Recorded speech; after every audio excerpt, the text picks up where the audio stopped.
So when we did fascia ladder, remember fascia ladder, tensor fascia ladder? Yes. So we did tensor fascia ladder on page 127. Have a look. Its insertion, the medial third of the iliotibial band, inserts into the anterior surface of the lateral condyle of the tibia and fibula. So if we go to Google and we look at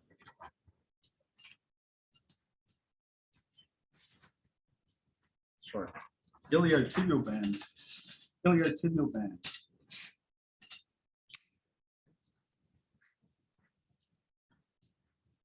This didn't talk back.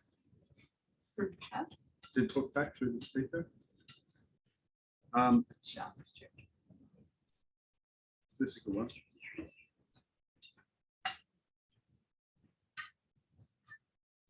So here's the iliotibial band. So it's going from the iliac crest all the way down here.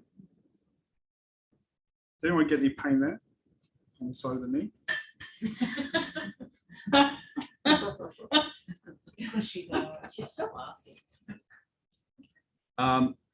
And so it goes from here to here. And so here you can see this is the fascia ladder, tensor fascia ladder muscle inserting into the iliotibial band. It doesn't have any bony insertion. So it just inserts into this band of fascia.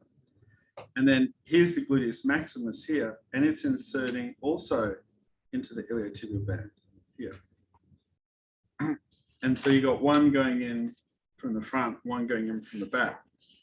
So did you have hip problems as well on that same side? Right. Come on up.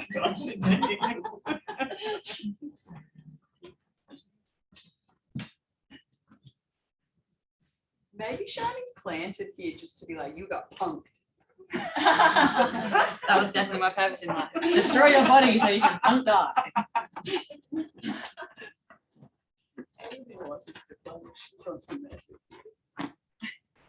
Yeah, well, at least I've got someone to show stuff on, so that's good. Yeah, you're welcome. So the fascial ladder muscle test, you take the leg up about 30 or 40 degrees, take it out, turn it in. So it's the opposite of psoas. So psoas is like that. Turn it in like that. The picture shows someone supporting here. You don't really need to because it doesn't really strain the lower back.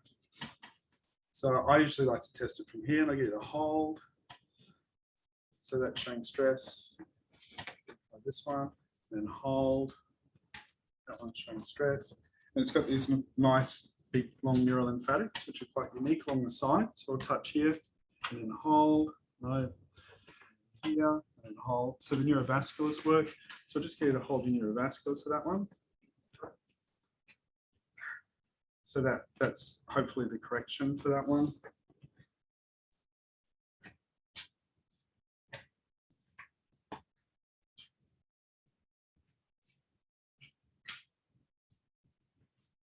Let's see if that's worked. And then we'll monitor and then hold. That's locking, and then challenge and hold. And that seems to have worked. So we've got two locking fascial ladders. And then can I get you to roll over? And then we'll test the gluteus maximus. So to do the gluteus maximus, we lift the leg off the table. And if she can hold it there, I'm happy with it. I'll get you to hold.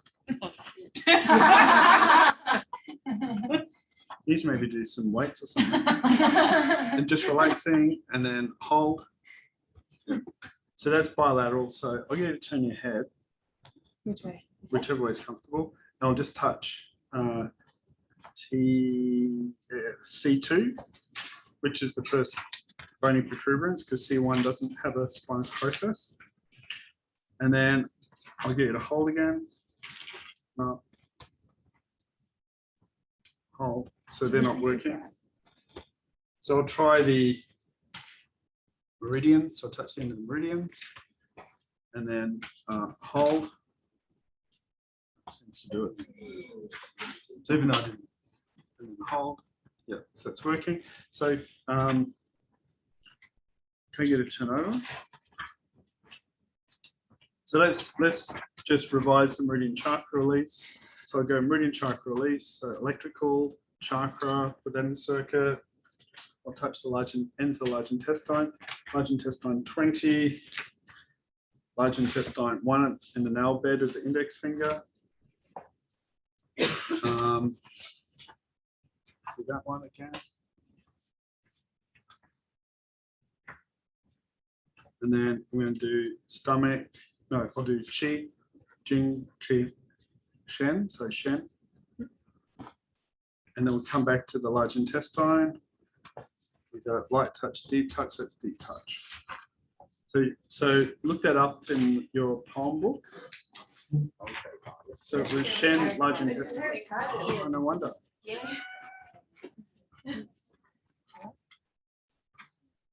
Don't mess with me. All right, so we'll do that again. So the body's. You had the right meridian with the finger, but it wasn't for this. I don't know if I had the right one. I think I touched this one. Oh, but you touched the middle finger. No. Oh. So turn around. The body's probably saying it's the meridian, but you got the wrong one, dummy. So I'll try that again. And I get a hold. So that's working. And then hold. So often the body will go, yeah, meridian's right, but you got the wrong one. Maybe it'll wake up. Get it right. I'll get it to turn over. And then I'll do Meridian Chakra Release. So electrical chakra and hold.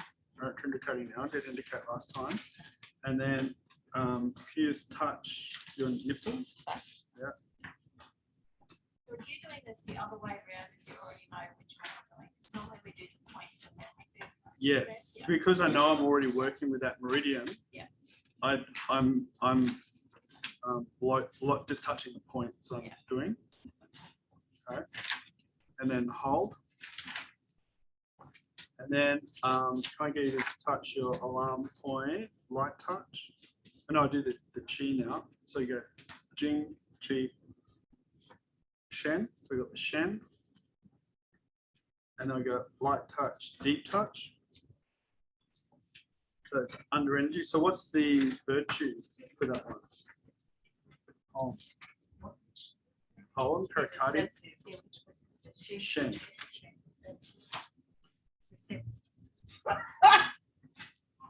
Read out what receptive means. Sure. Receptive too. Someone else can. Someone else do read it. You've had- Receptive to transdimensional energy sources. Receptive to transdimensional energy sources. And then when it's under energy, what are the pathologies? Stay conservative and protected. Stay conservative, protected. So moving from protected into protective to receptive. That's at a more energetic level. And then we'll do chakra and it's sacral.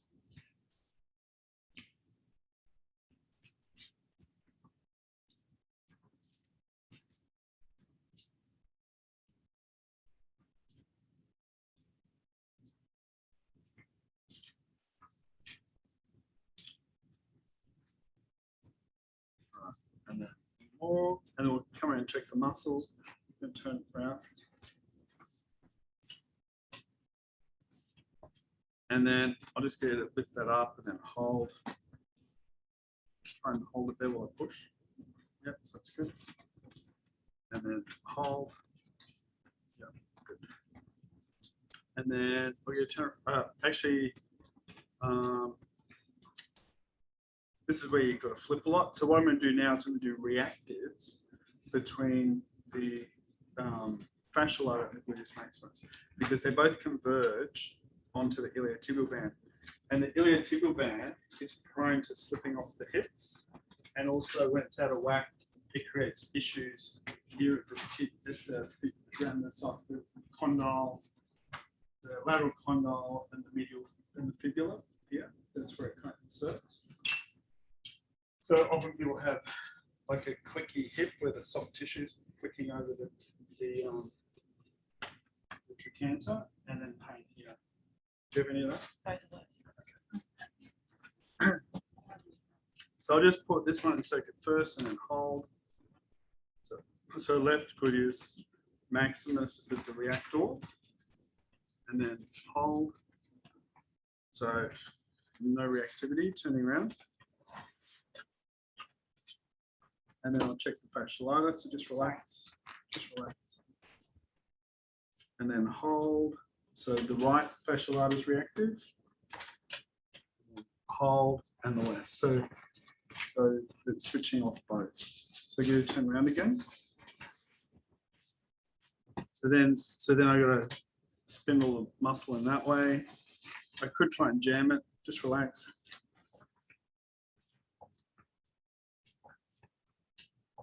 And then hold. I'll give it a flip.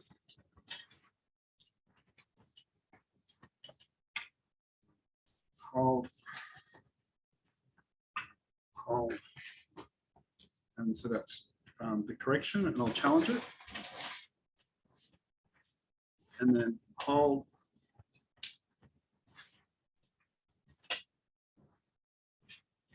Hold. And hold. So while she's here, I'll put the reactor in to minimize the flipping. So I'll try the right fascia ladder. And then I'll check that against the left fascia ladder. So the right switching the left off. And I'll do the turn over. And I'll do this one and then hold. So it's switching off the left glute, max, relax, and then hold, and the right one. So a lot of reactivity there. So turning over. So that one's turning off everything. So you got to be careful like doing that, because some people, if they got loose ligaments, that'll be like torture. So I'm just going to spindle it down so I know exactly where it's inserting, where the origin is, so I can spindle it effectively, as I'm sure you will do. And hold. And lock happening. Hold. Flipping. And then hold. And then hold. So that's the correction. And then the other way. So now challenging, hold, the reactor, and then the reactive is no longer reactive. And then this reactive is no longer reactive, and that reactive is no longer reactive. So that's good. So now to minimize flipping, I'll do this one as a reactor, and then hold, and then check this one, and then hold. So they're a real mess, aren't they? They're just entangled. And then turning over. This is the last one now. It makes it easy because I don't have to remember, because they're nearly all. So that one's good. And that one's not. And then turning back around. So jamming. And hold.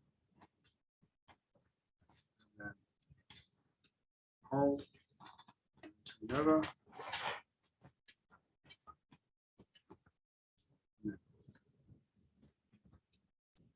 Yeah. Closest to us. Hold. Let's do both anyway.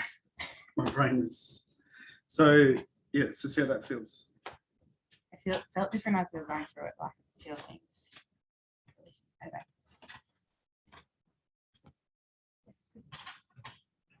Yeah, you probably notice when you walk and squat and things like that.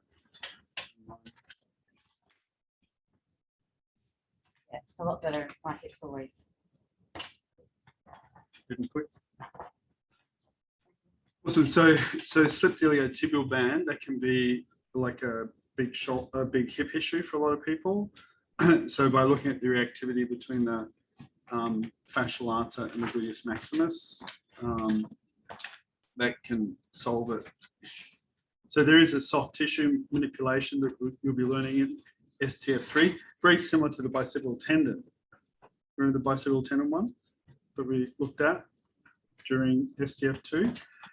So it's very similar to that, except it's going to be over the trochanter, rotating the hip.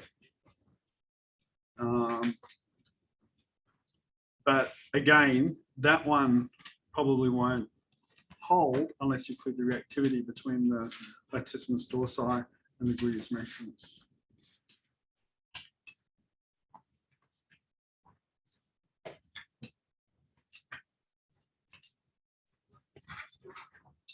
Well,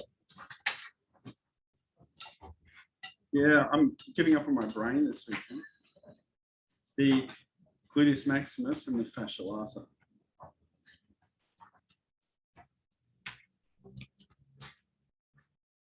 Thank you for your patience.